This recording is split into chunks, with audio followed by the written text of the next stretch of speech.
Et là, j'ai le plaisir d'accueillir Shihab, que je vais mettre là. Tu vois, notre Shihab qui est le playboy de la session aujourd'hui. Bonjour Shihab. Salut. Très, super content de t'avoir, man. Et je t'ai connu à travers Wassim qui est un de mes héros en Angular et qui t'a recommandé. Et j'ai suivi les différentes interventions que tu fais avec NG Morocco. Et Shihab est un consultant indépendant, passionné par les technologies web. Il est formateur et GDE en Angular. C'est aussi un Google Developer Expert. Shihab est passionné par l'open source et les communautés. Et il est le créateur et l'organisateur de plusieurs meetups au Maroc, notamment Rabat GS, NG Morocco et GS Morocco. Donc, je ne sais même pas comment il trouve du temps pour venir nous aider un peu avec nos connaissances en Angular. Mais Shihab, aujourd'hui, tu vas parler des Core Web Vitals, je crois, qui ont affaire avec les performances. Donc, je te laisse faire cette présentation-là. Super, merci beaucoup déjà pour l'invitation. Ça fait énormément plaisir de partager des infos avec toute l'Afrique finalement. C'est nouveau pour moi et ça me fait super plaisir. Donc je pense que l'écran est partagé. Tu peux y aller Adi si tu veux, si tu peux le mettre. Ok.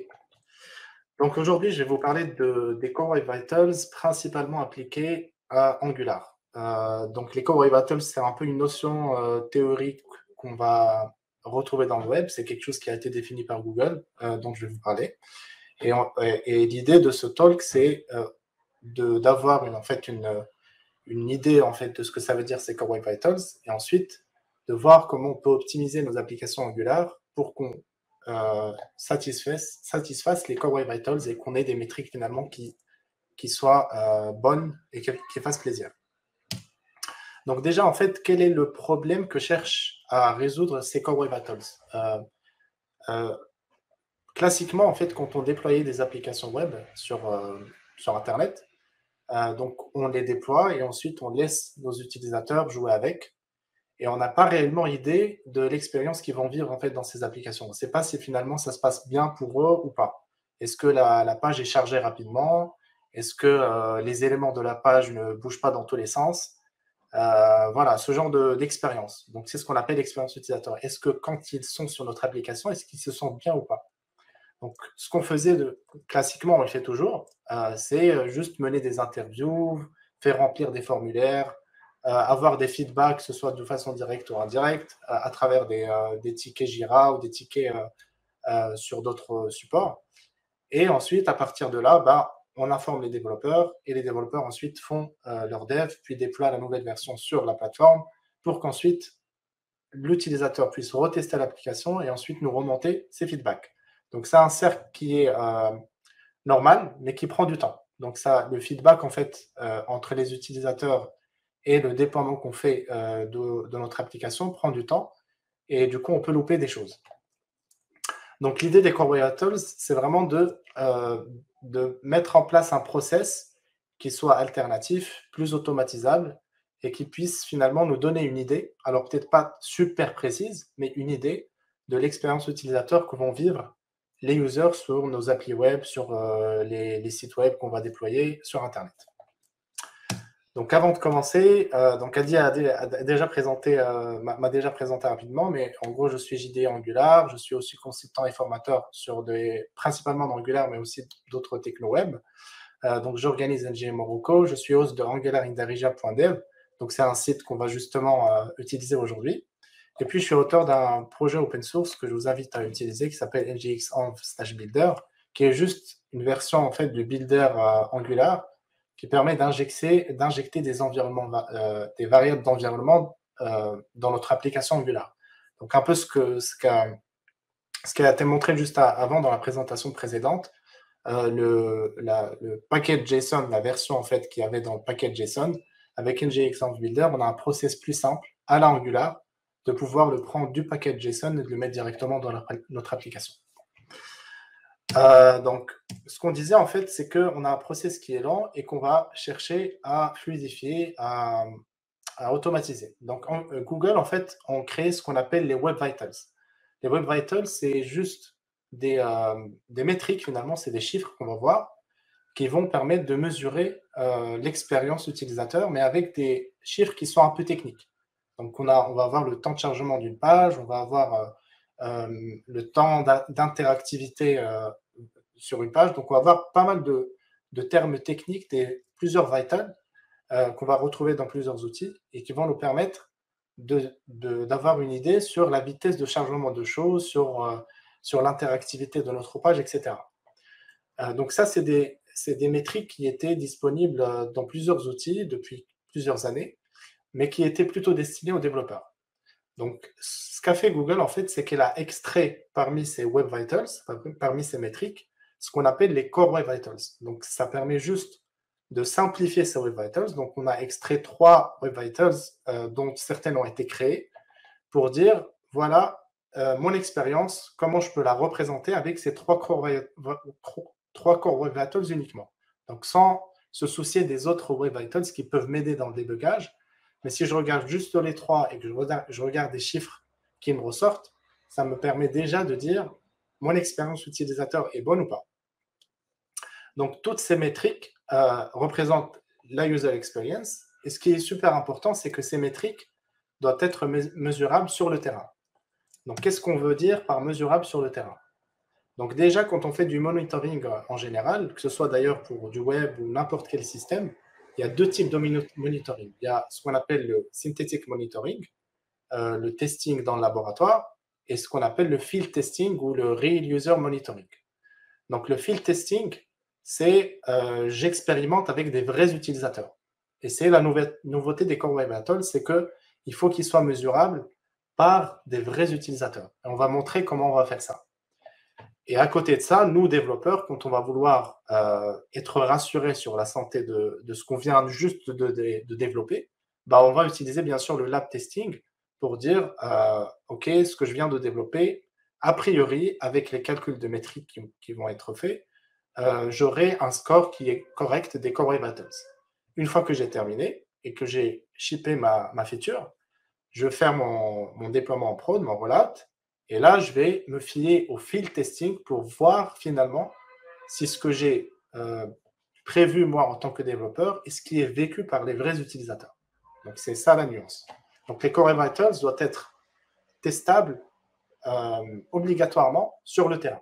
Et certaines de ces 3 Core Web Vitals sont aussi testables dans le laboratoire, ou sinon, on a une alternative pour pouvoir les calculer. Donc, on va en parler. Donc, quels sont déjà ces 3 Core Web Vitals? Pour l'instant, on en a juste 3.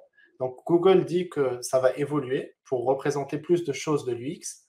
Mais aujourd'hui, officiellement, on a juste 3 Core Web Vitals. Donc, on a le LCP, le FID et le CLS. Donc, le LCP, c'est ce qui représente le Largest Contentful Paint, donc le contenu le plus grand dans ma page. Le FID, c'est le First Input Delay, donc ça va mesurer ce qu'on appelle l'interactivité. Et le CLS, c'est le Cumulative Layout Shift, ça va permettre de mesurer si les éléments en fait, qui s'affichent dans ma page sont stables et ne bougent pas dans tous les sens. Et du coup, ça permet d'être rassuré sur mes utilisateurs du fait que les éléments qui sont dans la page, de par leur mouvement, ne nuisent pas en fait à mon utilisateur. Donc, il n'y a pas quelque chose qui le perturbe quand il est en train d'afficher la page. Donc, ces 3 Core Web Vitals vont représenter a priori toutes les facettes de l'expérience utilisateur. Et comme on l'a dit, par la suite, mais ça se compte en années, on va avoir d'autres Core Web Vitals qui vont être rajoutés et qui représentent encore plus de choses. Donc, ces 3 Core Web Vitals, ce qui est important de noter, c'est qu'elles sont aujourd'hui utilisées aussi par ce qu'on appelle la Page Experience. La Page Experience, c'est en gros l'expérience que va donner Google, en fait le moteur de recherche Google, à nos pages. Donc, c'est une évaluation qui va se baser sur les Core Web Vitals, comme on a dit, mais il y aura d'autres paramètres. Par exemple, si le site est sécurisé, donc s'il est en HTTPS, est-ce que le site est mobile friendly? Est-ce que le site n'introduit pas de malware ou des choses comme ça?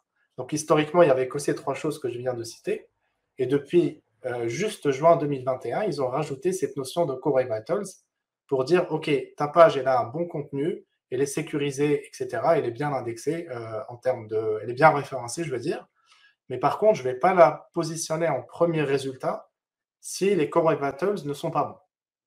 D'accord? Donc, c'est super important d'avoir une bonne user experience dans les pages, parce que non seulement ça va nous rassurer sur nos utilisateurs par rapport à leur expérience, mais en plus, si notre appli est déployable et publique sur Internet, on veut que Google l'indexe et que l'expérience utilisateur, si elle est mauvaise, n'impacte pas l'affichage de la page dans les résultats de recherche. Et la façon dont Google va permettre de dire est-ce qu'une page a une bonne expérience utilisateur ou pas, il va considérer 75% des visites sur cette page. Donc si dans 1000 pages, par exemple, on a 750 visites qui ont un bon score, on va considérer que la page a un bon score. Donc ce n'est pas du 100%, mais c'est du 75%. Et ces 75%, c'est une population qui peut être très variée. Donc il peut y avoir des gens qui ont une connexion lente, une connexion rapide, etc.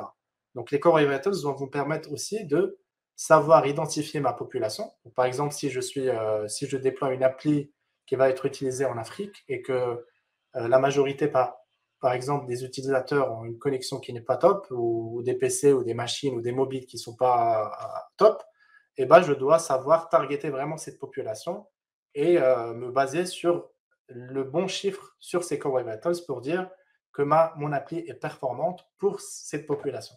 Si par contre, je sais pertinemment que la majorité des utilisateurs ont une super connexion, etc., parce qu'elle est déployée ailleurs, et ben, dans ce cas-là, je ne suis pas obligé de me prendre la tête à optimiser pour cette population-là. Donc, c'est pour ça, en fait, que cette notion de métrique sur le terrain, vécue par des vrais utilisateurs, est importante. Ça me permet de prioriser les choses quand j'ai envie d'améliorer mon application. Donc, quelles sont ces trois métriques? On a parlé de LCP, de FID et de CLS. Le LCP, c'est le Largest Contentful Paint. Globalement, ça va mesurer la vitesse de chargement. La majorité des choses qui vont être faites en termes d'optimisation vont être faites par rapport au chargement de la page. Donc, est-ce que ma page est chargée rapidement? Et principalement l'élément le plus gros de la page, donc celui sur lequel l'utilisateur va se concentrer en premier, est-ce qu'il est chargé rapidement sur la page? Donc, l'idéal, c'est qu'il soit chargé le premier et ensuite les autres trucs périphériques puissent venir par la suite. Donc, il faut que je le priorise dans le chargement des éléments que j'ai. Donc, ça représente en fait tout élément. Ça peut être une image, ça peut être une vidéo, ça peut être un texte, mais tout bloc sur lequel l'utilisateur va se concentrer à première vue. Donc, c'est les outils qui vont le détecter et ensuite, ils vont dire cet élément-là, et ben, ça a pris 3 secondes pour pouvoir l'afficher.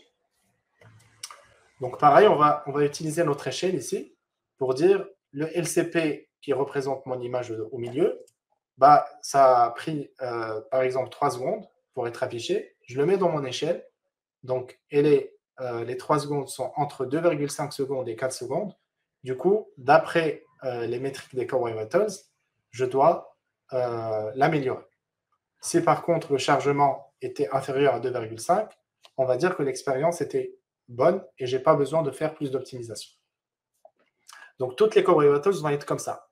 On a une métrique qui va être calculée par les outils qu'on va présenter et ensuite une échelle sur laquelle on va mettre le calcul qui a été fait et à partir de là, on va déduire si l'expérience est bonne ou pas. Est-ce qu'elle est améliorable ou est-ce qu'elle est bonne et on est rassuré sur nos users.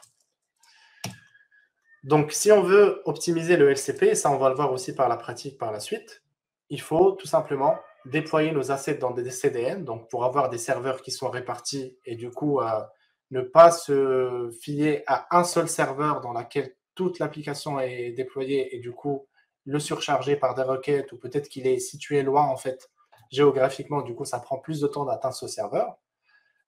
Il faut aussi utiliser ce qu'on appelle le Inline Critical CSS. Ça, on va montrer en fait comment ça marche directement. Mais c'est en gros une phase de compilation qui nécessite à extraire uniquement la CSS nécessaire pour afficher la page dans laquelle va se trouver ce LCP et du coup optimiser en fait le temps de chargement puisqu'on a moins de ressources à les télécharger et moins de ressources à interpréter, à rendre sur le browser. On va essayer de minimiser le JavaScript ou idéalement ne pas avoir de JavaScript du tout.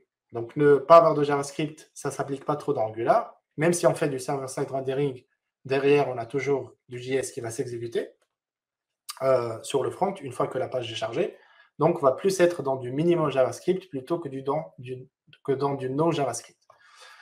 Et bien sûr, il faut essayer de faire du pré-rendu de contenu, donc que ce soit avec du server-side rendering ou du static site generation. Donc, c'est ce qu'on va voir aussi dans la démo. Après, pour les ressources, on peut optimiser les images. Donc, si on a un format PNG, on va peut-être réfléchir à des formats qui sont plus récents. Par exemple, WebP, c'est un format qui est mieux compressé, qui est de bonne qualité, qui n'est pas encore supporté par tous les navigateurs.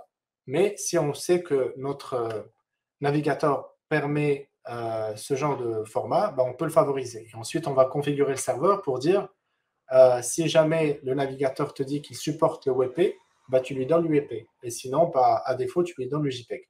Donc, c'est une communication qui doit être faite entre le browser et le serveur. Et bien sûr, on va aussi faire du cache de ressources. Donc, le cache, ça peut être côté serveur pour que les requêtes en fait, soient rapides. Ça peut être aussi côté browser avec le cache natif du browser et les différents headers qu'on va positionner pour que le cache soit efficace, ou même en passant par un service worker pour mettre en cache les choses localement dans le browser. Donc, tous ces éléments-là, on va les appliquer pour avoir finalement un LCP qui est optimal. Et si jamais avec tous ces éléments, on n'arrive pas à optimiser notre largest content, parce que tout simplement, il n'est pas optimisable, parce que peut-être qu'il vient d'un serveur externe, peut-être que c'est une publicité et on n'a pas la main sur cette pub qui est le largest content, et ben il faut réfléchir à remodeler en fait notre page pour que le largest content soit optimisable, soit affiché rapidement. Donc il ne faut pas juste rester focus sur l'élément, comment je vais l'optimiser, mais il faut aussi parler aux UX, leur dire que, OK, moi j'aimerais bien faire un effort, mais je ne peux pas aller plus loin. Est-ce qu'on ne peut pas revoir la structure de la page, parce que cette image-là, je la maîtrise, si on l'affiche au milieu, ça va être rapide. Donc il ne faut pas hésiter à communiquer avec les UX là-dessus.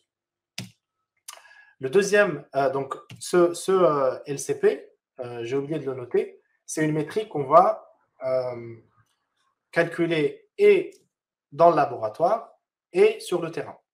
Donc sur le terrain, de toute façon, on a dit c'est obligatoire pour toutes les Core Web Vitals. C'est ce que j'ai mis ici comme icône avec l'UMA.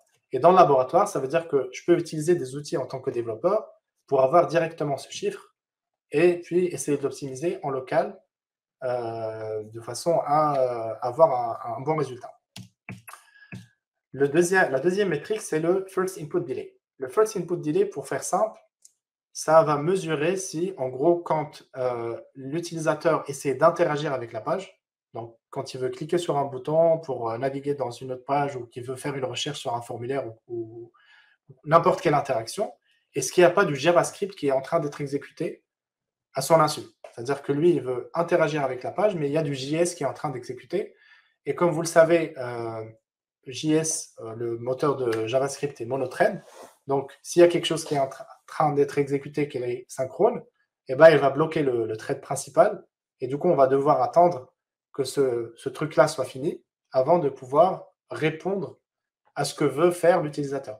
Donc, on ne parle pas en fait ici de la vitesse d'une requête HTTP ou des choses comme ça, mais on parle juste, moi j'ai envie de cliquer sur le bouton, est-ce que le browser n'est pas chargé à faire autre chose et du coup il se fiche de mon clic. Il doit terminer son truc avant même de s'apercevoir que j'ai fait un clic.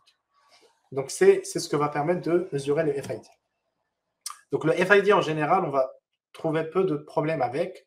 C'est, on va dire, l'élément qui est le moins galère, on va dire, à optimiser. Le troisième, et j'ai encore oublié de le dire, mais ici, le FID, c'est une métrique qu'on va uniquement pouvoir calculer sur le terrain, puisqu'en fait, on parle d'interaction de l'utilisateur.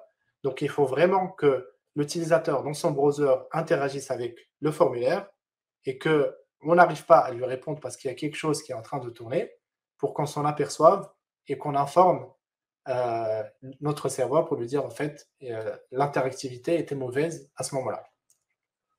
Par contre, on a une alternative, on a d'autres métriques qui sont les Web Vitals, donc qui ne sont pas les Core Web Vitals, qui sont calculables sur le laboratoire, en fait dans nos machines finalement, et qui vont nous permettre d'avoir un rapprochement de cette métrique. Donc, on va pouvoir quand même avoir une idée sur la vitesse d'interaction d'une page au moment où un utilisateur clique dessus ou des choses comme ça. Donc, la troisième métrique, c'est le Cumulative Layout Shift, donc ce qu'on appelle le CLS. Donc, le CLS, ça va mesurer la stabilité de la page. Donc, en gros, c'est est-ce que les éléments qui s'affichent, donc ma page est chargée, j'ai tous les éléments qui sont là, est-ce qu'il n'y a pas des éléments qui viennent et qui s'affichent et puis qui font qu'il y a un mouvement en fait des éléments qui sont déjà présents. Donc, typiquement, ce qui arrive, c'est qu'on a une page qui s'affiche, on a une liste par exemple, et puis on avait un bandeau publicitaire qui arrive et qui fait que la liste va être descendue vers le bas. Donc ça nuit à l'utilisateur. Ça peut même changer le LCP en fait qu'il souhaitait. Donc au départ, pour le navigateur, le LCP, c'était cet élément. Et puis à un moment, c'est devenu celui-là. Donc ça va non seulement impacter le LCP, mais en plus le CLS qui va mesurer justement quel est le degré de mouvement des éléments dans ma page une fois que l'application est chargée. Et pas que, en fait, le CLS, ça va vraiment suivre la session de l'utilisateur pour garantir en fait qu'il n'y a pas trop de mouvement dans la page. Donc, plus il y a de mouvement et plus l'expérience utilisateur est impactée. Et bien sûr, il y a cet aspect animation qui est aussi pris en compte dans ce calcul. Donc, ce n'est pas une métrique, on va dire, parfaite, mais qui va nous donner au moins une idée des mouvements qui se déroulent sur ma page. Donc, pour pouvoir optimiser le CLS, tout simplement, ce qu'il faut faire, c'est à chaque fois qu'on a un contenu dynamique, donc déjà, il faut que les contenus soient affichés le plus rapidement possible, donc au même degré, surtout ceux qui sont affichés au sein du cadre, en fait, qui est visible, donc sans scroller. Donc, tous ces éléments-là, ils doivent être affichés de façon optimale, donc le plus rapidement possible. Si jamais je ne peux pas afficher tous les éléments au même moment, il faut me concentrer sur le LCP. Et ensuite, il faut que ces éléments-là qui sont à droite à gauche ne se fassent pas bouger par d'autres éléments. Et pour garantir ça, il faut que ces éléments dynamiques soient figés par un cadre qui va représenter en fait là où ils vont venir. Donc par exemple, si j'ai une image qui va être chargée de façon dynamique, un peu comme ce qu'a montré Billy dans sa présentation, on va mettre une taille pour dire voilà la taille qui est réservée pour cette image.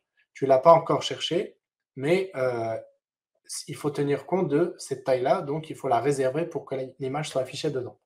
Autrement, le browser va commencer à se prendre la tête à faire des calculs pour savoir comment afficher les images, etc.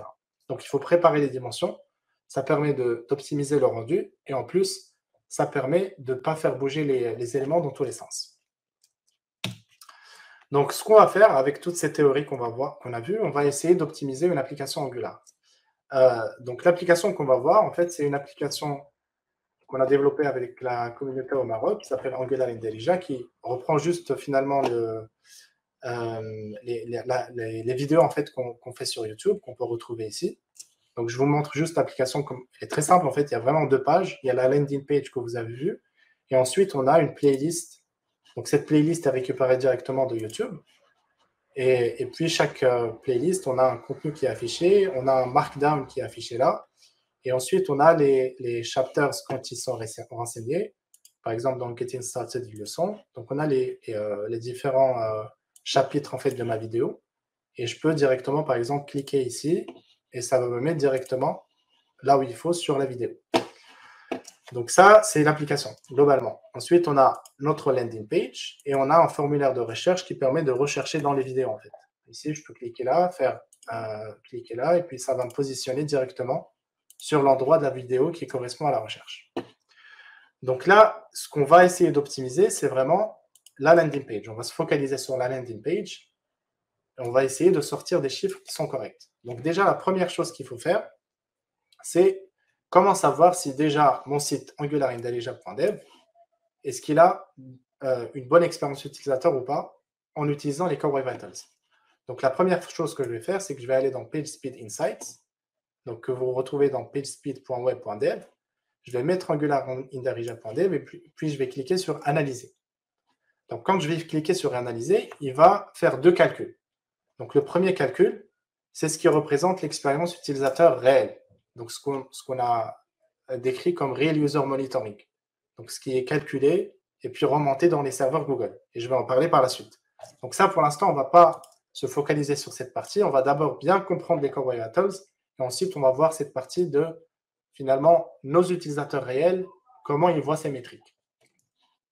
La deuxième partie, c'est les vraies performances des métriques que j'ai sur le site avec un calcul laboratoire.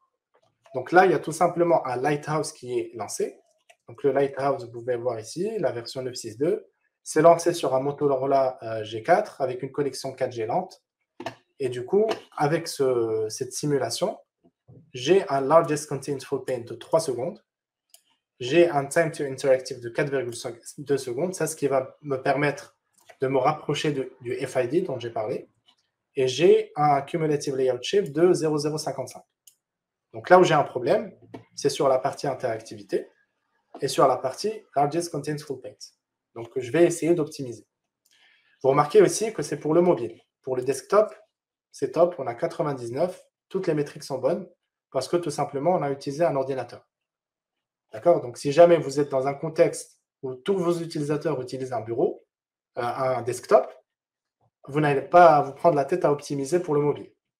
Donc il faut vraiment faire la différence entre les deux. Avoir des bonnes performances sur le bureau, c'est assez simple.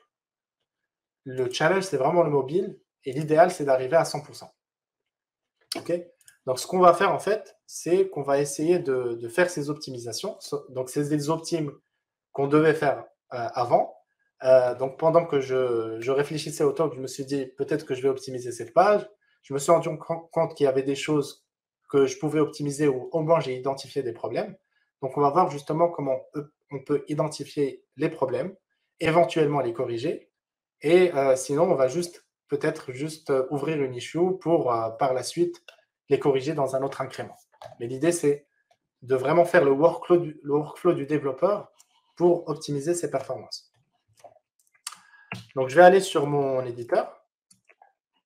Donc là, la version que j'ai ici, c'est vraiment la version qu'il y a en prod. Donc, c'est head prod, prod main, et c'est bien la version que j'ai ici dans main. Donc, vous pouvez contribuer. C'est open source. Vous avez le code source. Vous avez tout ce qu'il faut. Donc, la première chose qu'on va faire, on va aller lire en fait ce que j'ai mis dans les slides pour orienter justement mon débugage. Donc, la première chose, c'est de dire qu'il ne faut jamais auditer une application avec NGServe. Donc, on va voir en fait ce que ça veut dire. C'est un piège dans lequel on tombe souvent. Donc, la première chose qu'on va faire, on va juste starter l'appli.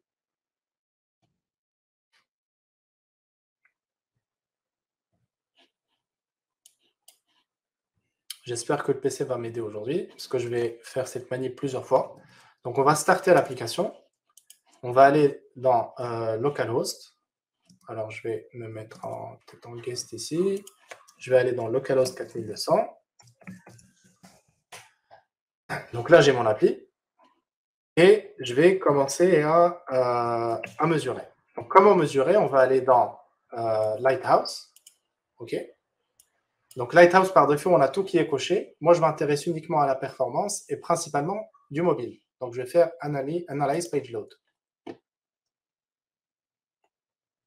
Donc là, l'analyse est en train d'être faite. Ça va prendre un peu de temps, mais ça va venir. Là, j'ai des performances horribles. Donc, on voit en fait même la trace des trucs. On a des simulations du FCP, du LCP, etc. Vous remarquez ici que la durée est trop longue. En fait, on dit 25 secondes, alors que finalement, le chargement n'a pas pris 25 secondes. Et en fait, parce que dans son calcul, il va estimer qu'avec les résultats que j'ai, dans un contexte mobile avec une 4G, etc., ça va prendre 23 secondes réellement à être chargé. Donc, c'est le Chrome DevTools qui va faire des calculs pour estimer en fait le temps que ça va prendre. Donc là, le Chrome DevTools, donc le Lighthouse, en fait, il va me donner des opportunités d'amélioration. Donc la première chose qu'il va me dire ici, c'est Enable Text Compression, Reduce and Use JavaScript, etc. Donc le problème avec NGServe, c'est que en fait, le JavaScript qui est téléchargé, donc qui est ce JavaScript-là, c'est le JavaScript qui est produit en mode développement. Donc le JavaScript qui est produit en mode développement, ce n'est pas un JavaScript qui est optimisé. Donc déjà, il va contenir le compilateur Angular, donc ça fait déjà beaucoup. Et ensuite, il n'est pas minifié, il n'est pas tri-checké, il n'y a rien d'optimal qui est fait dedans. Donc je ne peux pas me fier à ce ngServe pour faire mes calculs de métriques. Il faut vraiment que je me mette dans un environnement qui se rapproche du vrai déploiement que je vais avoir au final. Et du coup, c'est assez fastidieux, vous allez voir, mais on finit par s'y habituer. C'est qu'à chaque fois, il faut faire npm run build, builder l'application et ensuite la servir pour pouvoir réellement calculer les métriques. On ne peut pas juste faire ngServe et puis commencer à débugger ou à essayer d'optimiser à partir de mon appli. Donc la première chose du coup qu'on va faire, c'est un npm run build. Donc là, ça va me builder l'application. Et quand ça va builder l'application, ça va la mettre dans le répertoire dist. Donc là, il commence déjà à créer des choses. Une fois qu'il a terminé, je vais juste exécuter un serveur web local sur le répertoire dist pour qu'il soit servi à partir d'un serveur web normal avec des ressources qui sont déjà compilées. Donc là, si je vais dans le main.js, vous voyez, il est bien minifié. Donc on part bien du mode production.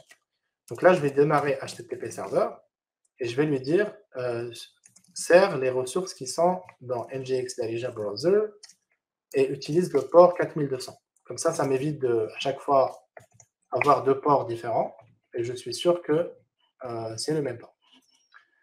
Donc là, en fait, je vais faire une deuxième exécution. Donc, je ne vais pas supprimer le rapport. J'ai envie de garder les rapports pour voir justement l'évolution que j'ai. Donc, je vais créer un nouveau scan. Donc là, je vais faire Analyze Page Load. Donc, c'est lui qui va recharger la page et puis il va refaire le scan de mon application. Donc, il va vraiment charger l'appli et on va voir les métriques qui vont en ressortir. Donc là, c'est mieux. On a un meilleur LCP, on a un meilleur time to interactive et on a toujours des indications, mais pas autant qu'avant. Donc la première chose qu'il me dit, c'est Enable Text Compression. La deuxième, c'est Reduce Unused JavaScript. Et la troisième, c'est Preload Largest Contentful Paint Image. Donc lui, il a détecté qu'en fait, l'image qui représente mon LCP, c'est celle-ci. Donc c'est ce que va voir l'utilisateur quand il va charger la page. La première chose qu'il va voir, c'est ça. Et il me dit, en fait, tu peux préloader cette image au lieu de la garder telle qu'elle.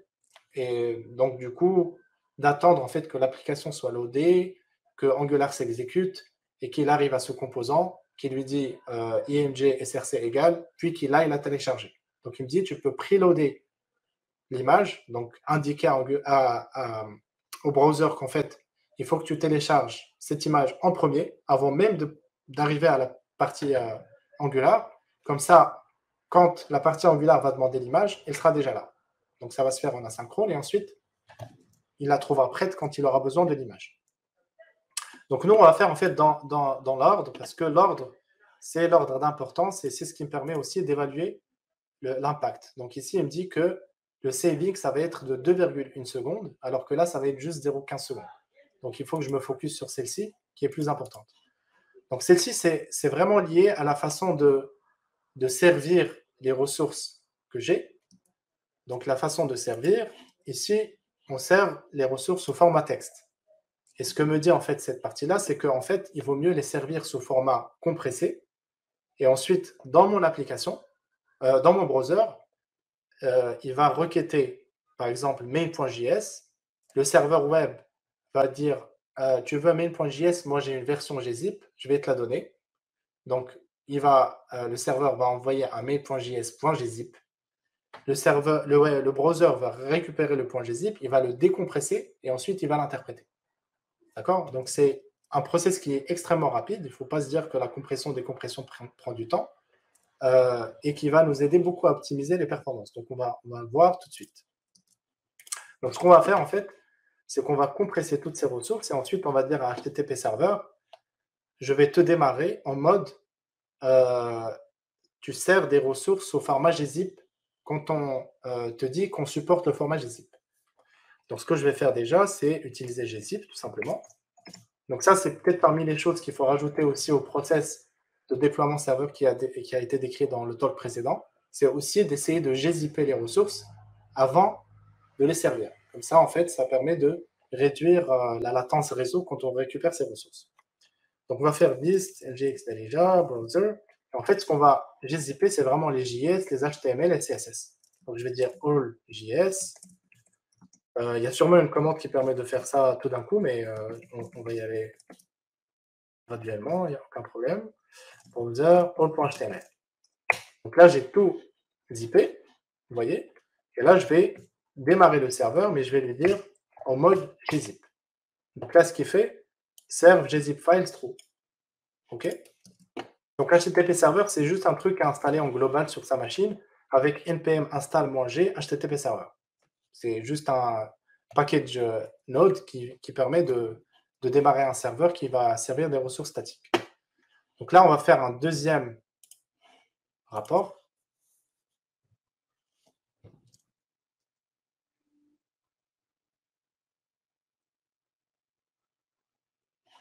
On va voir que ça s'améliore déjà bien. Donc on a 83, on a le LCP qui est à 3,6 secondes, on a un time to interactive qui est à 3,5 secondes. Donc l'LCP idéal, c'est inférieur ou égal à 2,5 secondes. Là, on y est presque. On est inférieur à 4, du coup, ça va, on n'est pas dans la mauvaise note, mais il y a encore de l'optimisation à faire. Donc là, on va continuer. Ce qu'il nous dit, c'est reduce unused JavaScript. Donc déjà, ce qu'on a dit, c'est qu'il faut compresser les static files, et ensuite, on va commencer à optimiser le JavaScript. Donc ça, c'est vraiment la partie, on va dire, Angular, et c'est sur laquelle il faut vraiment se pencher. Donc la première chose que je vais noter ici, même si elle ne s'applique pas forcément à la démo, parce qu'on ne l'a pas mise en place dans notre démo, mais je pourrais la montrer en fait. Je peux la montrer. Je vais faire juste un yarn add moment. Et ensuite, je vais expliquer en fait ce qu'on va essayer d'optimiser. Donc là, je parle en fait d'avoir des librairies qui sont tree shakeable. Qu'est-ce qu'on entend par tree shakeable? C'est en gros quand je vais utiliser une librairie externe, ça peut même être une librairie que moi j'ai développée en local ou autre. Il faut que si ma librairie propose 36 000 choses, si j'utilise une seule chose dans ma librairie, il faut que cette unique chose soit la seule qui soit incluse dans mon JavaScript final. Donc si par exemple j'utilise une librairie de dates et que j'utilise juste une seule fonction pour manipuler les dates parce que j'ai besoin d'afficher une information avec un formatage donné, il ne faut pas que dans mon JavaScript final, je me retrouve avec toute la librairie. Il faut que je me retrouve uniquement avec la fonction qui représente cette fonctionnalité que j'ai utilisée. Donc, la librairie qui permet de montrer justement ce cas de librairies qui ne sont pas tree shakeable, mais qui est utilisée dans énormément de projets, c'est Moments. Donc, Moments, c'est une librairie qui a un fort impact en termes de bundle size. Donc, on va le voir directement. On va juste aller dans App Components, par exemple. Et dans le constructeur, je vais faire un truc tout simple. On ne va pas utiliser de template ni rien du tout. On va juste utiliser Moments, comme ça, et faire, par exemple, from now. Et là, je vais juste faire un console.log. Donc, en gros, j'ai référencé Moment dans mon code. Moment a été importé ici directement. Et puis là, je vais relancer mon build et mon serveur. Donc, pour un peu accélérer ce process, ce que je vais faire, c'est npm run build, and je vais gzipper directement ce que j'ai pu ressortir. Et ensuite, je vais faire HTTP server, dist, browser-g-p 4200. Voilà, ça va permettre de tout faire à la fois. Comme ça, je n'ai pas à le refaire à chaque fois.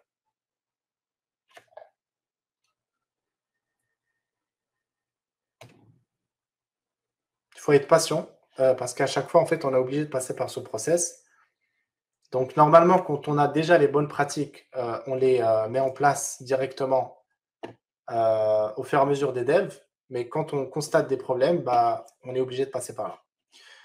Donc là, en fait, on a notre serveur qui est démarré. Je vais relancer un scan. Donc là, on était à 83. On va voir si le fait de rajouter Moments a un impact. Et puis surtout, on va voir la taille du JS après l'ajout de Moments. Donc, on est tombé de 83 à 77 juste en rajoutant une fonction de moment. Le LCP est devenu 4,2 secondes, donc ça a directement impacté mon expérience utilisateur, juste en rajoutant un moment avec une fonction. Et là, ce qu'il me dit, c'est dans Reduce Unused JavaScript, je regarde, en fait, je vais comparer la taille du JS que j'ai là, donc j'ai 237,6 kilooctets, et dans mon rapport précédent, donc avant de rajouter moment, j'avais 160,2. Donc on a quasiment 100 et quelques kilooctets qui ont été rajoutés juste avec une utilisation d'une fonction de moment. Donc moment, c'est vraiment à bannir dans vos applications Angular. S'il faut retenir une chose de ça, pour ceux qui ne savent pas déjà cette astuce entre guillemets, il faut bannir moment des applications Angular. Donc il y a plusieurs alternatives. Vous pouvez utiliser par exemple DateFNS ou d'autres librairies. DateFNS a des fonctionnalités quasi équivalentes à moment, et puis ça permet de juste importer la fonction qui nous intéresse au lieu d'importer tout moment. Donc ça, c'est la première partie d'optimisation. Première chose, je vais revirer moment pour que ça n'impacte pas mon bundle. Alors, on va continuer les optimes. Ensuite, on va les loader les modules. Donc là, Billy nous a fait un super talk là-dessus. Quand je parle ici des modules, on parle de modules JavaScript. Donc ça comprend et les modules ng-modules et les composants Angular. Parce qu'en fait, quand on parle de module JS, finalement, c'est juste un fichier JS qui a des exports et qu'on va importer. Donc, on va appliquer ça. Donc, la première chose qu'il faut noter, et je l'ai mis dans ce slide, c'est lazy load modules when it makes sense. Et je vais montrer justement un cas qui était déjà en prod, qui est aujourd'hui en prod, et je m'en suis rendu compte pendant que je faisais ce débugage, qui est une optimisation de plus et qui finalement impacte mon bundle.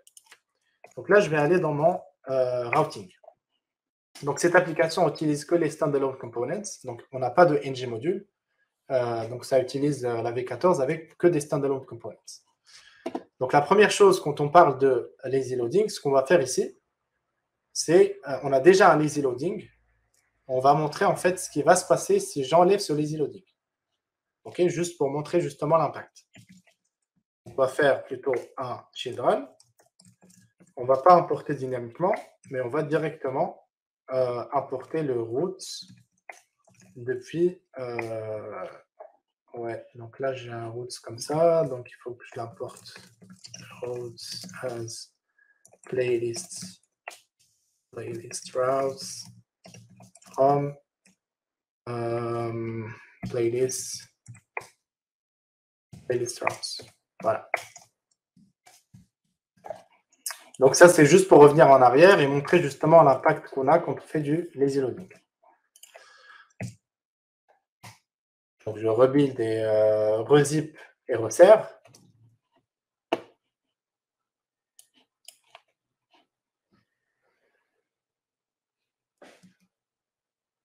OK, c'est prêt. Donc je reviens à mon scan et je fais un autre scan. Donc là, la base, c'est 83. C'est pas 77 parce que 77, c'est avec mount. Alors, un truc important à noter, c'est que toutes ces métriques qui sont calculées sont vraiment un rapprochement de la réalité. C'est-à-dire que Lighthouse fait un effort pour nous donner des métriques qui se rapprochent de la réalité. Ce n'est pas réellement ce qu'on va vivre en vrai. Donc, il y a du calcul, il y a des estimations, etc. Il y a des maths. Donc, des fois, on peut avoir des chiffres qui ne sont pas cohérents, mais il faut juste se fier à d'autres chiffres pour comprendre ce qui se passe. Et si je me souviens bien, j'avais exactement ça dans les e-loading. C'est pour ça que je prépare le terrain. Donc là, ce que je vais faire un plus et je vais créer un nouveau rapport. Donc, si je me souviens, la dernière fois, j'avais un chiffre qui était plutôt moindre, moindre, c'est-à-dire que une performance plus basse. Ouais, donc c'est cohérent, c'est très bien. C'est ce que je voulais aussi. Donc là, finalement, lazy loading, c'était un avantage parce que quand je l'ai enlevé, j'ai eu un impact. Et puis, je peux le voir directement aussi dans la taille du JavaScript. Donc ici, je suis à 165 et potentiellement, je peux sauver 83, alors qu'avant, j'étais à 160.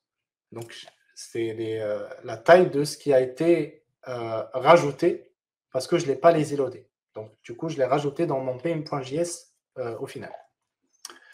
Et si vous voulez comprendre plus, revenez sur le talk de Billy qui explique ces choses. Donc là, du coup, le lazy loading, c'est bien. Mais en fait, ce que je voulais montrer, c'est pas cette partie-là, parce que cette partie-là, elle était déjà bien, mais c'est plutôt cette partie. Donc là, ce qu'on fait, quand on arrive sur le path qui est vide, donc Angular Indarija.dev ou localhost 4200, sans avoir de route, on charge dynamiquement le home component. Et en fait, quand j'ai vu ça, je me suis dit, en fait, il n'y a pas vraiment besoin de le faire. On peut juste le rajouter dans mon bundle, parce qu'en fait, de toute façon, il faut que je l'affiche. Pourquoi je vais aller le lazy loader? Et en testant, donc là, je ne vais pas utiliser le lazy loading, et je vais revenir au eager loading du composant finalement. En réexécutant mon process,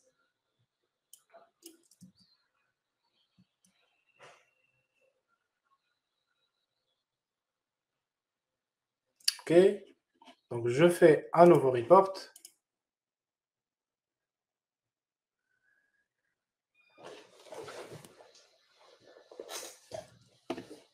C'est mieux, 88, 77.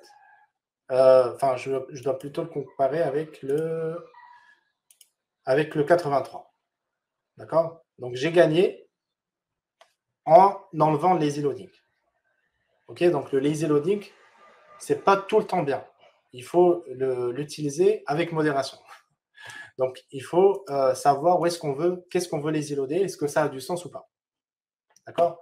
Donc, parce que qui dit lazy loading, derrière, dit qu'on aura un JS qui va être externe et que Angular, du coup, doit télécharger, compiler, parser, compiler et puis exécuter. D'accord? Donc, tout ça, ça prend du temps aussi. Donc, si au final, j'en ai vraiment besoin au moment où je suis dessus, parce que je suis déjà sur ma page, je n'ai pas besoin de lazy loader le home parce que je suis déjà dessus, c'est ce que je veux charger en fait. Donc, il faut faire attention à ne pas lazy loader n'importe quoi. Mais on a encore du JavaScript ici à optimiser. Donc, qu'est-ce qu'on a dit par la suite? Oui, donc il y a une phase également qui concerne le JavaScript, qui est mes providers. Donc, je vais vous montrer les providers que j'ai actuellement. Il faut juste que je me retrouve dans ma... Ah, je suis passé en... Hop, main.ts. Donc, aujourd'hui, en fait, dans mon modules, donc ça, c'est ce qui permet en fait d'importer les modules, soit pour configurer les providers, soit pour avoir des directives, etc. J'ai en fait HTTP Clients Module, j'ai différents modules qui sont importés, mais que je n'utilise pas forcément dans ma page à landing page, et encore moins dans le mobile. Donc, par exemple, le Markdown là, module for root, c'est un fichier, c'est un module que j'importe, mais pour l'utiliser finalement dans la partie playlist. Parce que dans la playlist, le descriptif de la vidéo, je le récupère en Markdown et ensuite je le parse pour l'afficher. Donc finalement, ce n'est pas optimal que je le mette ici. Donc du coup, je vais le virer. Je vais le virer. Ensuite, on va réfléchir à comment le rajouter dans playlist route, s'il y a toujours moyen. Mais pour l'instant, je vais juste le virer. Je vais juste le virer et voir finalement quel impact ça a. J'ai d'autres ressources aussi qui sont le NGIS module. Donc ça, c'est le module de Algolia qui permet de faire la recherche. Mais en fait, je vais juste commencer à réfléchir dessus parce qu'en fait, ce module-là, j'en ai pas besoin dans la version mobile parce que dans la version mobile, j'ai même pas de formulaire de recherche. Donc réellement, j'ai pas vraiment besoin du NGS module route.forRoute ici. Mais le problème, c'est que ce truc-là, il est utilisé par le composant de recherche qui est disponible sur la version desktop. Donc, est-ce que j'ai moyen de conditionner ça? Il faut voir si Angular le permet ou pas. Donc, ça, c'est aussi des limitations de framework qu'on va avoir. Parce qu'en fait, aujourd'hui, pour configurer les providers, on va utiliser forRoute. Donc, c'est la façon classique avec les modules. Mais le défaut des modules, c'est que pour pouvoir justement utiliser l'injection de dépendance au niveau de toute mon application, je vais le faire avec le module avec forRoute, mais je n'ai pas d'alternative pour pouvoir le faire au niveau du composant. Donc, je ne peux pas genre lazy loader le composant et tous les providers dont il a besoin, j'ai envie de les mettre au niveau des imports du composant. Ça, je ne peux pas le faire. Aujourd'hui, en tout cas, je ne peux pas le faire. Donc, il faut trouver des alternatives, soit directement voir avec les auteurs de la librairie pour qu'ils nous donnent un moyen de finalement configurer la recherche sans passer par le for root, qui va forcément devenir obsolète par la suite, une fois que les ng modules ne sont plus un truc. Ou soit il faut se débrouiller pour trouver une alternative ou essayer peut-être d'autres moyens d'optimisation. Donc déjà, en enlevant le markdown for root, je vais voir ce que ça donne. Je vais relancer le build et voir si ça change un peu mes perfs et la taille du JS.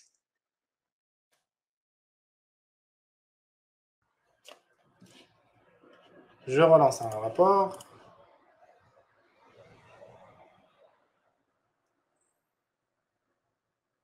Donc j'étais à 88. Alors là, j'ai descendu, comme vous pouvez remarquer. Donc c'est là où je disais qu'en fait, c'est pas forcément toujours fiable. Là, j'ai 142 kilooctets. Et avant, qu'est-ce que j'avais? J'avais 161. Donc vous remarquez que là, j'ai moins de JS à charger. Donc théoriquement, je devrais avoir un meilleur chiffre. Puisque là, j'ai 142. Alors que le reste, en fait, n'a pas changé. Finalement, j'ai juste changé la taille du main.js. Et pourtant, la métrique, au lieu d'être améliorée, au contraire, elle a diminué. Ok, donc ça, on s'habitue en fait en faisant ces joujoux avec le Lighthouse. Il faut surtout se concentrer sur des choses qui sont factuelles.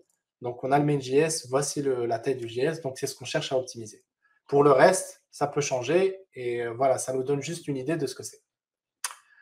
Donc ça, c'est les optimes qu'on a faites au niveau de nos modules. Une dernière optime au niveau de lazy loading qu'on va faire, et qui sera peut-être une application aussi au talk de Billy. Donc, c'est le lazy loading de components. Donc, comme j'ai dit, en fait, en application Angular, j'ai deux versions en gros. J'ai une version desktop dans laquelle j'affiche la recherche, et dans la version mobile, en tout cas pour l'instant, c'est comme ça qu'on l'a imaginé, on n'a pas de formulaire de recherche. Donc, réellement, je n'ai pas vraiment besoin de tout ce qui est composant de recherche. D'accord? Donc, ce qu'on va faire déjà, on va s'assurer en fait que c'est ce qui pose problème. Donc aujourd'hui, si je regarde dans mes sources, donc on peut cliquer sur ce bouton qui s'appelle View Tree Map, qui va nous donner les informations que j'ai. Je crois que la page s'est arrêtée, du coup. On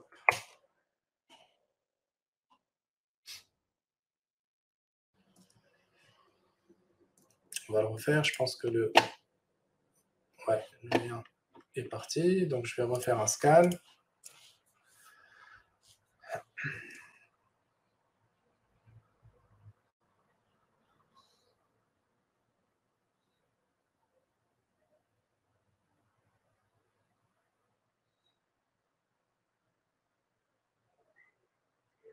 OK. Donc là, je vais appuyer sur Tree Map.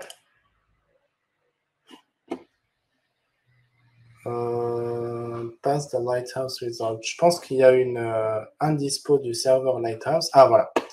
Donc là, comme vous pouvez voir, en fait, c'est ce que représente mon JS, en fait, au final. Qu'est-ce qui est servi par le browser? Donc, j'ai le main.js, j'ai ce truc de Google Tag, et puis j'ai script.js, et puis j'ai le truc de YouTube ici, le Polyfill et le script.js. Ce qu'on dit ici, c'est que j'ai 858 kilooctets de 1,5 MB qui ne sont pas du tout utilisés. Donc, c'est du code qui est là, que j'ai téléchargé, mais que je n'exécute pas pour afficher dans ma page. Donc, toute cette partie-là qui apparaît comme ça, c'est du code non utilisé. Et c'est ce que moi, je cherche maintenant à améliorer. Le problème, c'est que ça ne me donne pas une vue précise, parce que le main.js, il peut y avoir beaucoup de choses dedans. Donc, ce que je vais faire, c'est rajouter les source maps. Donc, je vais faire tirer, et puis je vais rajouter les source maps.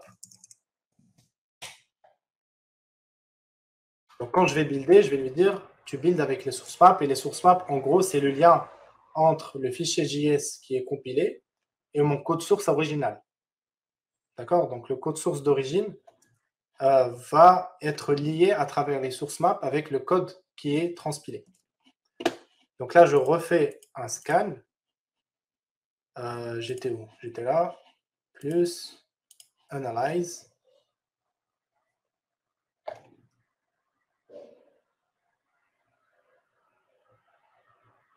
OK. Donc, dans la partie JS, je vais faire View Tree Map. Voilà. Donc, vous voyez, là, ça me donne plus d'infos. Donc là, j'ai mon Angular qui est là. J'ai 17% d'Angular qui peut être non utilisé. Bon, ça, je ne peux rien faire dessus. Ça, c'est Angular qui se charge d'optimiser sa machinerie interne.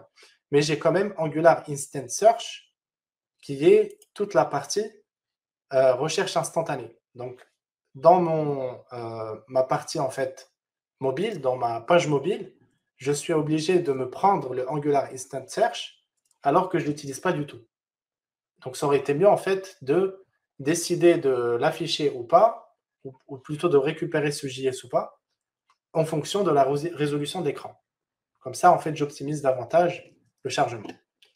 Là, déjà, en termes de métrique, on s'approche du vert. Donc là, on est à 90 ici, on est à 3,2 secondes, mais on essaie d'optimiser au max. Donc ce que je vais faire, la dernière optime au niveau en tout cas du lazy loading, je vais essayer d'optimiser ça. Et comme j'ai dit, ça va être une application du lazy loading qu'on a vu dans le talk précédent. Donc le search component, je ne vais plus l'importer de façon dure, mais je vais plutôt le lazy loader. Donc pour le lazy loader, ce qu'on va faire, je vais essayer de le faire rapidement. Donc on a search component classe. Pour l'instant, je vais juste mettre any. OK. Et on va dire this that search component class. Donc c'est là où ça se joue. Égal import. Je vais aller récupérer ce truc, ce composant search components. Je vais le mapper avec vraiment la classe. Donc pour récupérer la classe, voilà. C'est un peu comme ça qu'on fait le lazy loading. Donc, ce truc-là, il va être chargé de façon dynamique. Bien sûr, je ne vais pas le mettre dans le constructeur. Ça, c'est une erreur de ma part. Mais je vais plutôt le mettre dans le ng-onInit.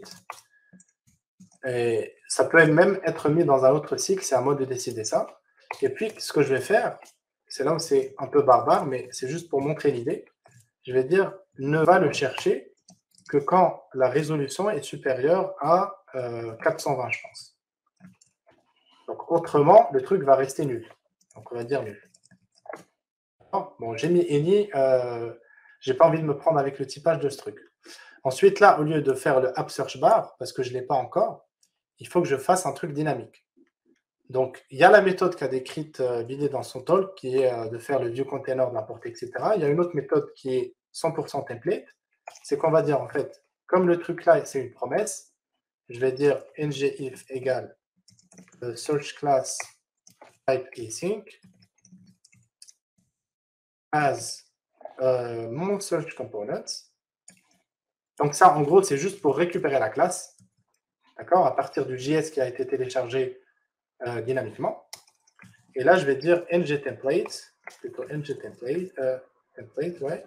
Et je vais dire ngComponentOutlet, et je vais lui donner le search component.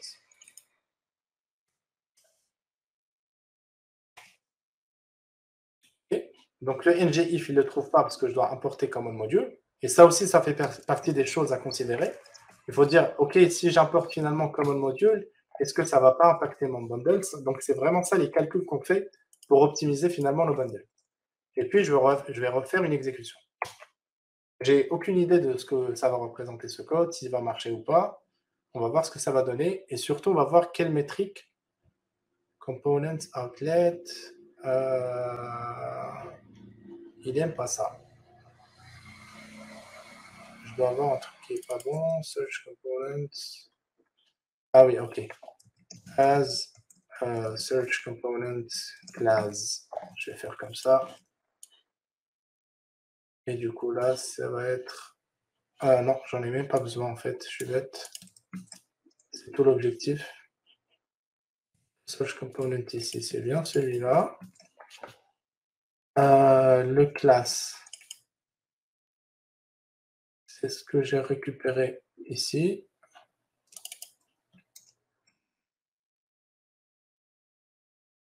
Je dois avoir un truc qui est pas bon. Je sais pas ce que c'est.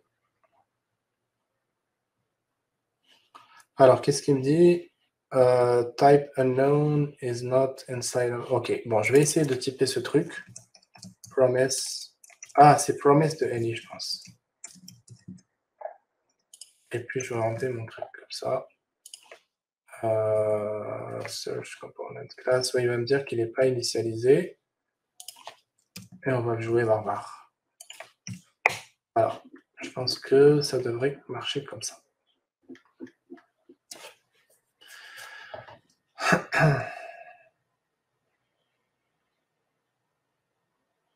Ok, on va juste voir déjà si ce truc-là fonctionne avant d'aller plus loin dans l'analyse.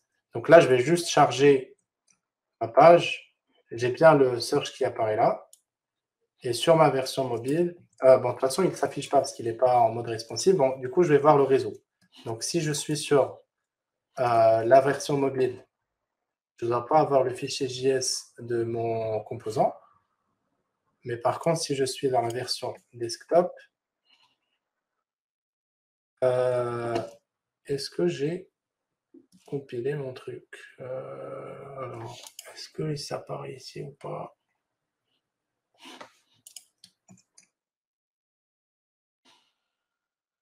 Je dois avoir loupé quelque chose ici. Ah, peut-être que c'est une question de résolution.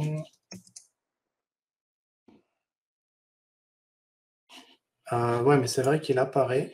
Du coup, je me pose la question sur ce que j'ai pu faire là. Promise to any.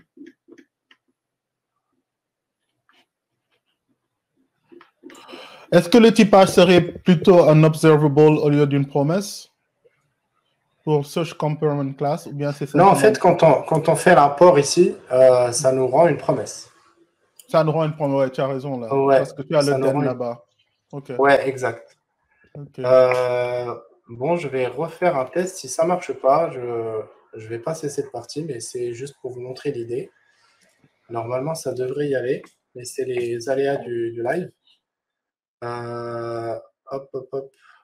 Ce que je cherche à voir ici, c'est un fichier JS finalement qui représente mon composant, mais bizarrement, il n'y est pas. Et du coup, je me demande où est-ce qu'il va chercher ce search component.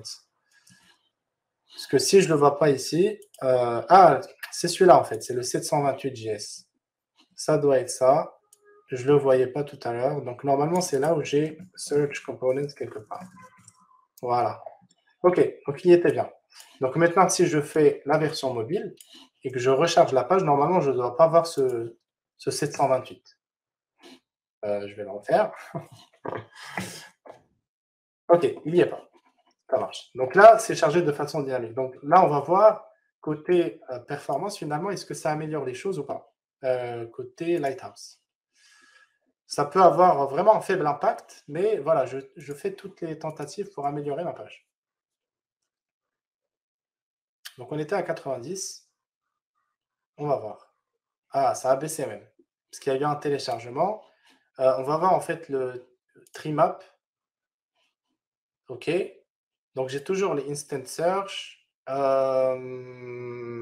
J'ai toujours les instant search. OK, bon. Je vous ai montré l'idée, ça n'a pas donné ce que je voulais. On va pas trop tarder là-dessus. Je pense que c'est lié aussi au point for route qu'il faudrait aussi enlever. Peut-être aussi c'est une question de résolution qui n'est pas la même que celle sur laquelle teste finalement la version mobile. Oui, je me demande si Lighthouse commence à 420 ou bien à 300 un peu plus bas, quoi. Donc, ça doit être un problème de... Oui, si on prend 360, ouais, 320, c'est ouais. Bah écoute, essayons on va faire ça un deuxième test. Voilà. Ok.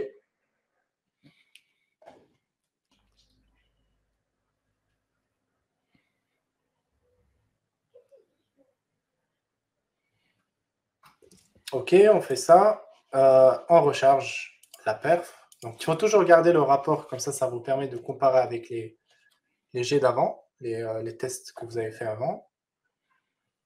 Donc, 85, moi, ce qui m'intéresse, ce n'est pas cette métrique, mais c'est surtout voir qu'en fait, on a moins de JS.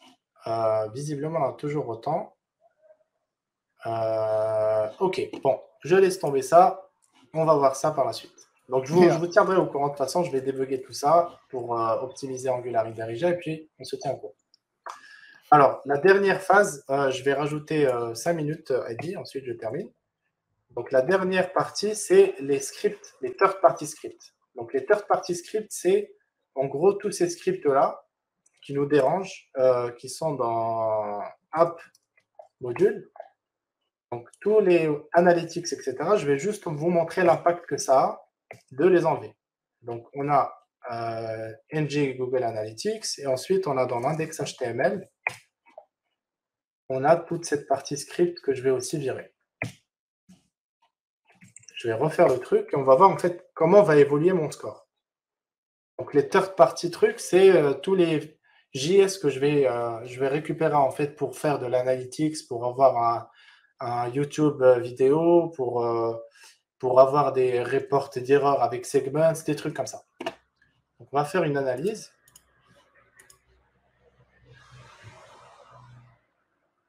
On va voir si ça va impacter les perfs.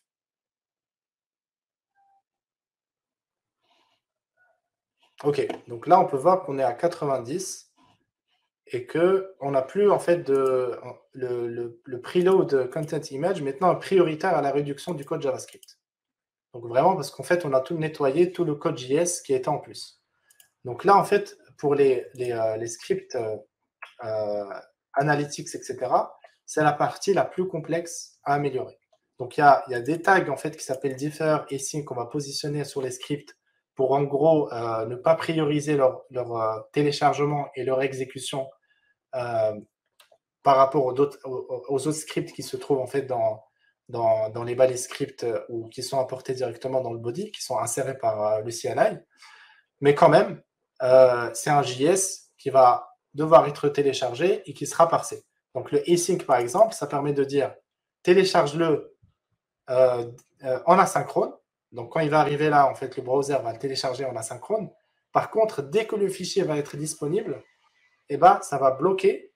C'est-à-dire que s'il est en train de faire un process je sais pas, de rendu des composants Angular, il va bloquer, il va passer à Google Tag Manager JS, il va l'exécuter, il va terminer l'exécution, ensuite il va revenir sur mon JS de Angular pour terminer le process.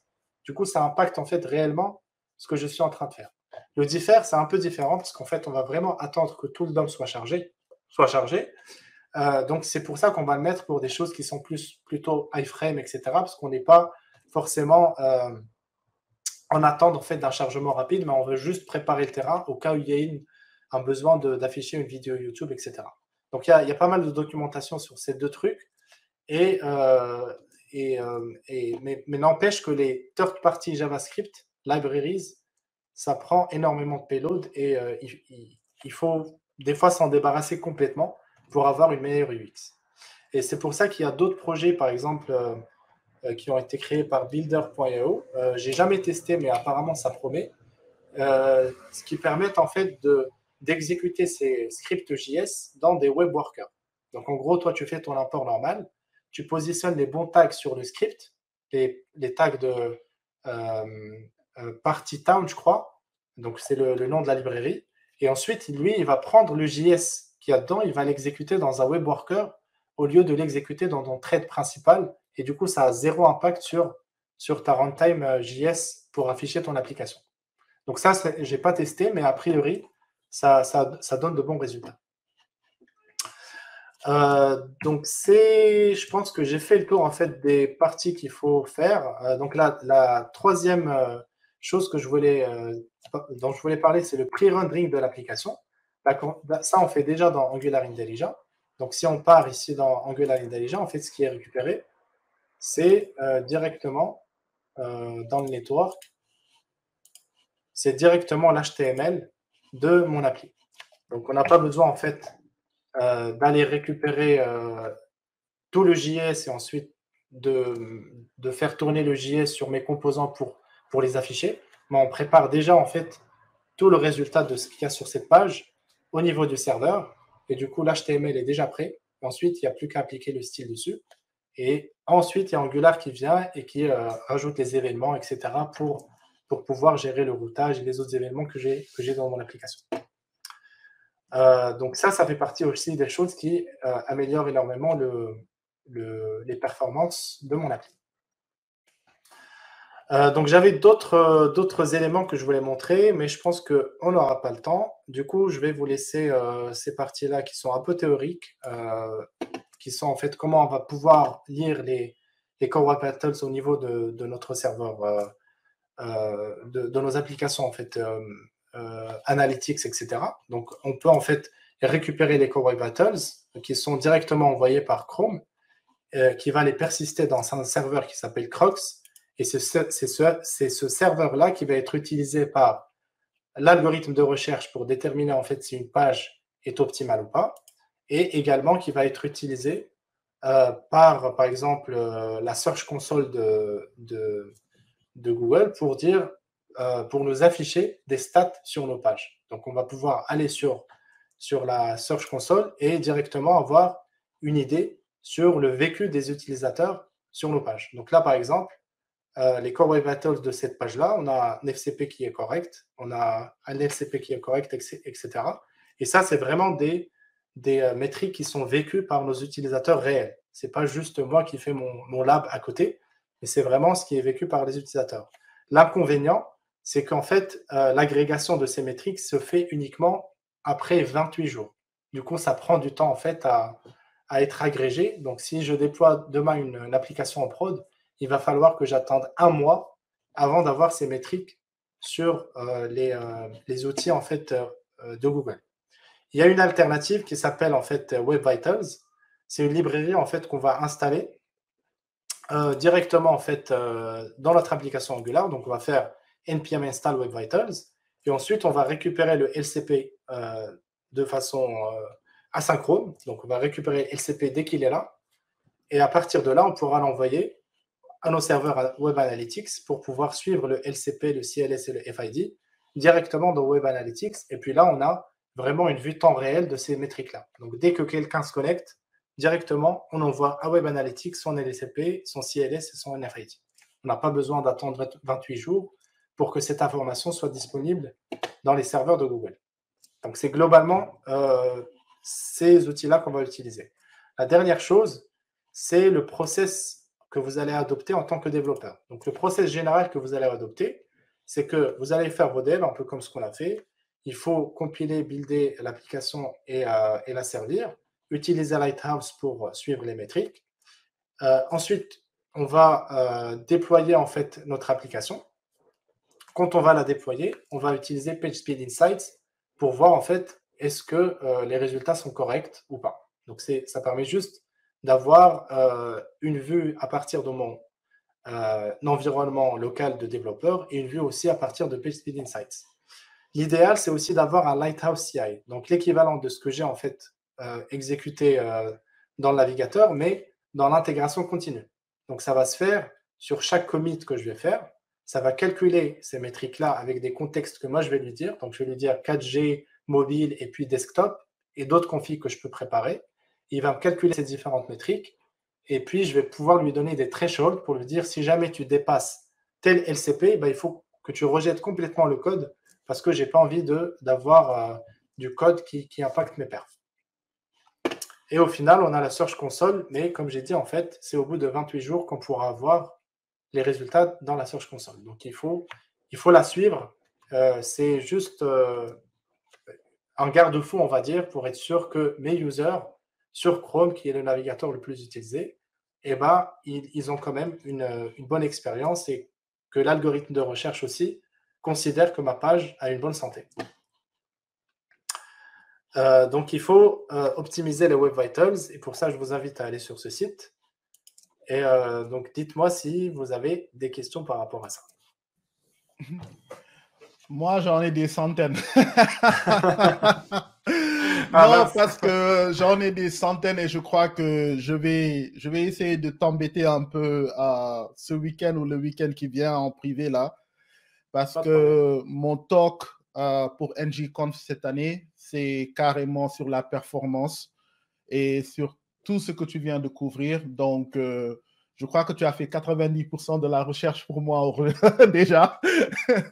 Donc, je vais m'assurer que oui, je vais m'assurer que je vais te créditer parce que là, vraiment, il y a beaucoup de petites choses qui étaient un peu pas très claires que je commençais à voir, mais là, tu es vraiment allé dans le fond. Et en parallèle, Orbit et moi, on était en train de parler, et je vais même l'inviter à la conversation. On était en train de parler et on a dit vraiment, il faut qu'on arrête avec le mythe du full stack developer. Quand on prend tous les aspects à connaître dans le front-end, dans le back-end, dans le DevOps, je crois que chacun a vraiment il y a beaucoup d'aspects où on peut trouver ce qui nous plaît et aller vraiment dans le fond. Et je crois que le full stack developer, c'est une arnaque que les RH nous ont mis en place là pour qu'on soit important, mais il y a tellement de choses à apprendre et à savoir. Et donc là, je vais laisser Orbit peut-être commenter un peu, mais on était en mode wow, oh my God, you know. Donc je le laisse, je ne vais pas prendre ces mots. Donc ta réaction, Orbit. Ouais, il y avait énormément de choses parce que je disais même ça à Adi que moi qui pensais que voilà, j'avais beaucoup optimisé, mais il me reste tellement de choses et je lui disais que ce mythe du full stack, parce que moi je suis dans ce truc-là du full stack et tout ça. Mais je suis beaucoup plus parfois dans le back. Donc, et quand tu as dans le back des optimisations du genre caching, du genre load balancing, du genre API optimization et tout ça, et que tu viens en front aussi, tu as le lazy loading et tu as tout ça dans les core web vitals, c'est devenu très, très, très intense. Et franchement, merci. Moi, cette vidéo-là, je vais bien la saigner pendant les semaines qui vont suivre. Je vais tout le temps revenir dessus, tout le temps, surtout avec Billy et Shihab. Non, je vais vraiment décortiquer tous les trucs que je vais implémenter en temps réel dans des projets que j'ai en prod.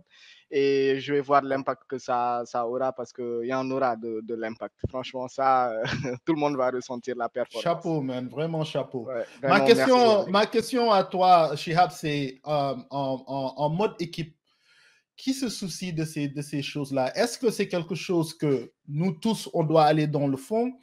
Est-ce que c'est une personne qui est un peu plus spécialisée dans les outils de build qui doit peut-être voir ces choses-là? Comment on peut automatiser certaines choses? Parce que c'est pas quelque chose où, like, naturellement, j'ai une application, elle marche, pourquoi je vais aller me soucier de ces choses-là? Donc, quelles sont les choses qui poussent vraiment une équipe ou bien certains individus de l'équipe à se soucier de ces choses, à se soucier de cet aspect-là?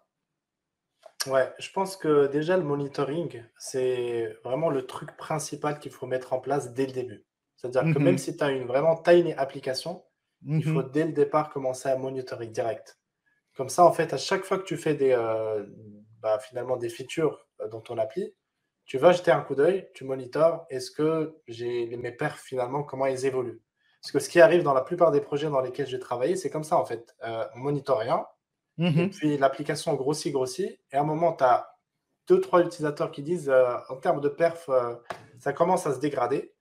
Et donc, ça commence à prendre de l'écho. Ensuite, on se dit, il faut optimiser l'application. Mais c'est trop tard parce qu'on a énormément de choses qu'on n'a pas faites dès le départ et on n'a pas monitoré depuis le début. Et du coup, c'est difficile de refaire des choses finalement. Ça ne veut pas dire que c'est impossible, mais c'est difficile. Et comment peut-on... C'est vraiment monitorer. Vas-y. Ouais, d'où le terme de dette technique. Dette technique. Exact. Et comment peut-on rallier l'équipe autour de cette attitude-là? Parce que quand tu as dit qu'on ne monite rien, ma tête est partie sur Jamel Debbouze qui dit je suis en équipe, mais je s'occupe de tout, il s'occupe de rien. Donc, tu vois, comment tu en fais quelque chose ou bien ça devient... est-ce que c'est quelque chose qu'on ajoute dans notre process quand on ajoute une nouvelle composante? Et donc, le monitoring, comme on ferait avec ESLint, le monitoring catch ça ou bien des choses comme ça. En tant que chef d'équipe, par exemple, comment tu pourrais faire en sorte que ce soit quelque chose qui ne soit pas individualiste, mais qui soit au niveau de toute l'équipe? Parce que c'est très important. Ouais, en fait, il faut effectivement sensibiliser l'équipe. Il faut qu'ils sachent ce genre de choses déjà. C'est ça le truc. Le type d'optimisation dont tu as parlé, Billy, il faut que tout le monde les connaisse en fait quand on fait nos devs. Il faut que ce soit un réflexe de faire un lazy loaded module parce que je sais que c'est la façon de faire pour optimiser mon chargement de la page, quoi. Mais ensuite, tu as la revue de code. Donc derrière, si moi je le pull fais request, truc, la revue, il y a une revue de code, tu as un mec plus senior qui va checker, qui va avoir peut-être une vue plus large, qui va se dire, en fait, ce truc-là, on l'a déjà essayé comme ça, mais ça marche pas très bien, du coup, il faut utiliser une autre méthode, etc. quoi. Et après, il faut effectivement faire beaucoup de sensibilisation, peut-être, je sais pas, des talks en interne, des choses comme ça. Mais quand même, si tu monitores pas, parce qu'en fait, tout ça, c'est l'aspect humain. Tu vois, je peux produire un code qui est mauvais, je peux faire une review qui est mauvaise, donc je peux être pressé et finalement bâcler la review.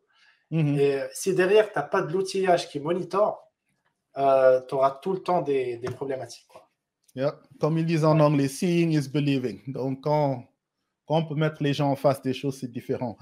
Mais super, super. Vraiment, là, ça va de meilleur en meilleur. I mean, toutes les présentations qu'on a eues aujourd'hui, vous avez droit à une masterclass dans une petite conférence condensée. Beaucoup d'informations sur Angular en général, avec des gens qui donnent de leur temps, qui donnent de leur savoir, qui donnent de leur passion. Donc, j'espère que vous allez en profiter au max.